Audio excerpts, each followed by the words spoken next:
Martin. അങ്ങനെ നിങ്ങളെല്ലാവരും തിയേറ്ററിൽ പോയി കണ്ട പടം ഞാൻ OTT കണ്ടു. നിങ്ങളൊക്കെ എങ്ങനെ തിയേറ്ററിൽ 2.5 മണിക്കൂർ കളഞ്ഞെന്നുള്ളത് എനിക്ക് അത്ഭുതം കേട്ടോ. നിങ്ങളെല്ലാവരും ജീവനോടുള്ളതും ഒരു അത്ഭുതമാണ്. കാരണം അമ്മാരി ചെയ്ത് വെച്ചേക്കുന്നത് കങ്കുവേ ഒന്നുമല്ല, DSPയുടെ വർക്കും ഒന്നുമല്ല. ഇത് വെച്ച് നോക്കിയിട്ട് അതൊന്നുമല്ല. എനിക്ക് ശരിക്കും പറയാൻ റിയാക്ട് ചെയ്യണമല്ലോ എന്ന് വെച്ചിട്ട് ഞാൻ കണ്ട പടം. പക്ഷെ അതിന് പോലും എനിക്ക് ഇരിക്കാൻ പറ്റിയില്ല. എന്നിട്ട് ഞാൻ ഓടിച്ചിട്ടാ കണ്ടത്. അങ്ങനെ മാർട്ടിൻ തുടങ്ങുന്നത് ആ ലോകത്തുള്ള സകല ഏരിയയിലും ബോംബ് പൊട്ടും. അങ്ങനെ പാകിസ്ഥാനിൽ നിന്നാണ് തുടങ്ങുന്നത്. അങ്ങനെ പാകിസ്ഥാനിൽ നിന്ന് തുടങ്ങി ഒന്നും പറയണ്ട. നായകന്റെ ഇൻട്രോ ഏകദേശം 20 മിനിറ്റ് എടുത്തു. നായകൻ ഇങ്ങനാണെന്ന് കാണിക്കാൻ 20 മിനിറ്റ്. ഒരാളുടെ ഇൻട്രോ 20 മിനിറ്റ്. ഞാൻ വിചാരിച്ച പടം ഇൻട്രോടെ തീർന്നെന്ന്. കാരണം അങ്ങനെ അങ്ങ് പോവുക പുള്ളി ഇതാണെന്ന് കാണിക്കാനായിട്ട്. അങ്ങനെ അഭിനയിച്ചേക്കുന്ന നമ്മുടെ ധ്രുവ, നമ്മുടെ ആക്ഷൻ കിങ്ങിന്റെ സ്റ്റോറിയാണ്. AP Arjun direction. എൻ്റെ ദൈവം, ഇവരെന്തോ ചെയ്തത് KGFന്റെ സ്പൂഫാണോ അത് KGFന് ഒത്തു പിടിക്കാൻ നോക്കിയതാണോ എന്നൊന്നും എനിക്ക് ഒരു പിടുത്തവും ഇല്ല. ഞാൻ ആ 20 മിനിറ്റ് ഇൻട്രോയിൽ അതിനകത്ത് പുള്ളിയെ കാണിക്കുമ്പോൾ പുള്ളിക്കില്ല ഈ എന്താ പറയുന്നത്, ഈ കാളകൾക്കൊക്കെ ഒരു എന്തെങ്കിലും അസുഖം വരുമ്പോഴത്തേനും ഇങ്ങനെ മുറവുറപ്പുണ്ടല്ലോ, ഇങ്ങനെയൊക്കെ വെച്ചിട്ട് അങ്ങനൊക്കെ എന്തൊക്കെയാണ് പുള്ളി കാണിക്കുന്നത്. ഇങ്ങനെ മുറവുറപ്പും അങ്ങനെ ആ വിഷയമായിട്ട് നമ്മൾ കഥയെന്ന് പോയി. അപ്പൊ കഥയെന്ന് സ്റ്റോറി എന്ന് പറഞ്ഞാൽ പ്രത്യേകിച്ചായിട്ടൊന്നുമില്ല. അപ്പൊ പുള്ളി എന്തിനാ ഇത് ചെയ്തതെന്ന് എനിക്ക് മനസ്സിലാകുന്നില്ല. അപ്പൊ ഇൻട്രോ 20 മിനിറ്റ് ഉണ്ടല്ലോ, ഞാൻ ഓൾറെഡി പറഞ്ഞല്ലോ, ഇൻട്രോ 20 മിനിറ്റ് ഉണ്ട്. അപ്പൊ ആദ്യമേ നമ്മളെ കാണിക്കുന്ന പാകിസ്ഥാനി ഇസ്ലാമാബാദിൽ ഒരു ബോംബ് പൊട്ടുന്നു. പിന്നെ അതിനെ ചൊല്ലുക.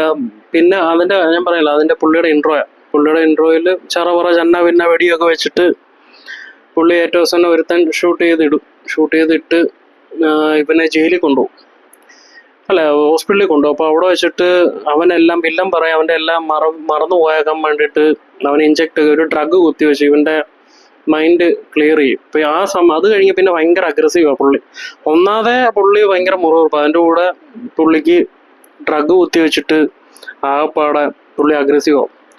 അങ്ങനെ പാകിസ്ഥാൻകാർക്ക് പോലും അറിയാത്തൊരു ജയിലിൽ ഇവനെ കൊണ്ടിടും. അവിടെയാണ് തമിഴ് പറയുന്ന പോലീസുകാരും, ഞാൻ തമിഴിലാണ് കണ്ടോ, തമിഴ് പറയുന്ന പോലീസുകാരും തമിഴ് പറയുന്ന ജയിൽ പുള്ളികളും, ഒരു തമിഴ് പറയുന്ന ഇംഗ്ലീഷുകാരനും തമിഴ് പറയുന്ന ആഫ്രിക്കക്കാരനും. ഇതാണ് മെയിൻ കാര്യങ്ങൾ. പിന്നെ അവിടുന്ന് ഈ പറഞ്ഞോട്ട് പുള്ളിയെ പാകിസ്ഥാൻ പോലീസുകാരൻ പറയും ഇവനെ കൊന്നേക്കാൻ പറയും, ഇവൻ ഇന്ത്യൻ ആയതുകൊണ്ടുള്ള ഇത് കൊണ്ടിട്ട്.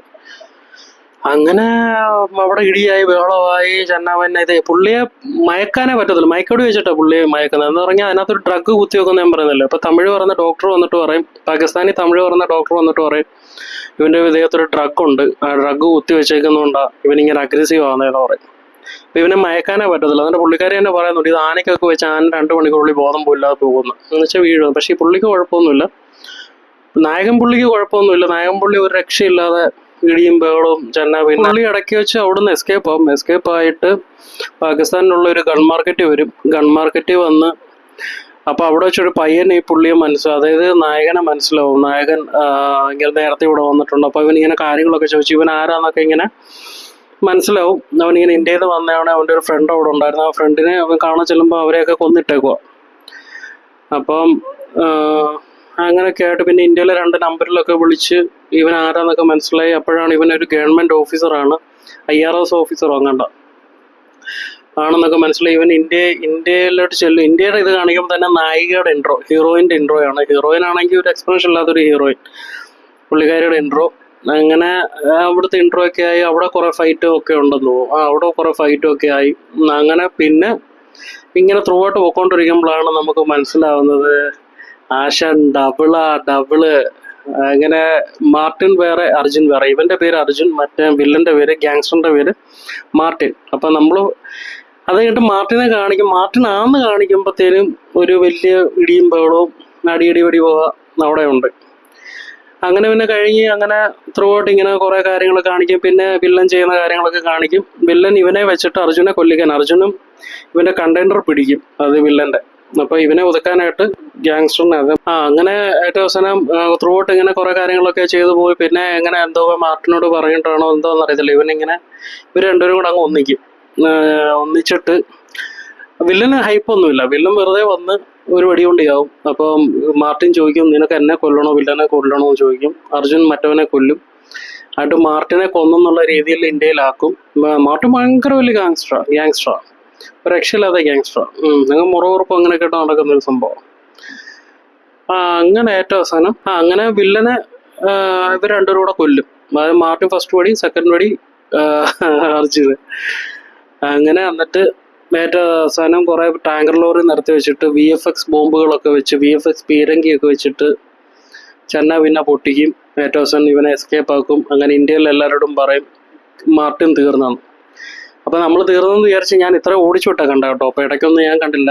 അതിന്റെ ഇടയ്ക്ക് കുറെ പാട്ടുകളൊക്കെ ഉണ്ട്. മാർട്ടിനെ കാണിച്ചെങ്കിൽ മാർട്ടിന്റെ പാട്ടൊക്കെ ഉണ്ട് കേട്ടോ. അയ്യോ വൻ ഷോകോ അതൊക്കെ ഇരുന്ന് എന്റെ പൊന്നെ തിയേറ്ററിൽ ഓടിച്ചു വിടാൻ പോലും പറ്റത്തില്ലല്ലോ. ഇവരെങ്ങനെ ഇരുന്ന് കണ്ടെന്ന് എനിക്ക് ഒരു പിടുത്തവും ഇല്ല. സീരിയസ്ലി എനിക്കൊന്നും മനസ്സിലായില്ല. ഞാൻ എൻ്റെ ഇടയ്ക്ക് പാട്ട് അങ്ങനെയൊക്കെ ആയി. എന്നിട്ട് പിന്നെ നേരെ പറയാം. അപ്പൊ നമ്മൾ ക്ലൈമാക്സിലാണ് നിന്നത്. അപ്പൊ ക്ലൈമാക്സിൽ വില്ലനെ കൊന്ന് ഇന്ന പോലെ VFX പീരങ്കി VFX സംഭവങ്ങളൊക്കെ വന്ന് ഇതെല്ലാം ചെന്ന പിന്നെ പൊട്ടിച്ചിട്ട് മറ്റോ നേരെ ഒരു ന്യൂസ് ചാനലോ എന്തോ പോയിട്ട് ഇവൻ പറയും അങ്ങനെ മാർട്ടിനും തീർന്നു മറ്റവനും തീർന്നു അങ്ങനെ പറയും. അങ്ങനെ പറഞ്ഞിട്ട് എല്ലാം ഒരു സോൾവ് ആയി നിൽക്കുന്ന ടൈമിൽ പെട്ടെന്നൊരു കോള് വരും. നമ്മൾ വിചാരിക്കും അവിടെ തീർന്നു. പെട്ടെന്നൊരു കോള്, അതായത് ഫസ്റ്റ് ഈ കോളിങ് കാണിക്കുന്നുണ്ട്. അപ്പം ആരാ? നമ്മുടെ മാർട്ടിൻ വിളിച്ചിട്ട് അർജുനോട് പറയും ഞാൻ എന്താ ഇവിടെ ഇനിയും പല കൊലപാതകങ്ങളും നടക്കും, പക്ഷെ നിനക്ക് അങ്ങനൊക്കെ ഡയലോഗ് അടിക്കും. കാരണം മാർട്ടിൻ ചത്തെന്ന് അവിടെ പറഞ്ഞല്ലോ, ഇനി ഇവനാ ചെയ്തതെന്നും പറയാനൊക്കത്തില്ലല്ലോ. അപ്പൊ ചോദിക്കും മാർട്ടിൻ നീ ഇങ്ങനൊന്നും ഇങ്ങനെ മാർട്ടിനോട് ഏതാണ്ട് ഡയലോഗൊക്കെ അടിക്കും പുള്ളി. അത് എനിക്ക് ഡയലോഗൊന്നും ഓർമ്മയില്ല. ഡയലോഗൊക്കെ അടിക്കും. അപ്പൊ പുള്ളി അന്നേരം ഒരു പേര് പറയും, ഞാൻ മാർട്ടിനാണെന്ന് നിന്നോട് പറഞ്ഞില്ലല്ലോ, ഞാൻ മാർട്ടിനല്ല. കുളത്തിലോട്ട് അങ്ങോട്ട് ഫോണുമായിട്ടൊക്കെ പൊങ്ങിയിട്ട് കുളത്തല്ല, സ്വിമ്മിംഗ് പൂൾ കേട്ടോ.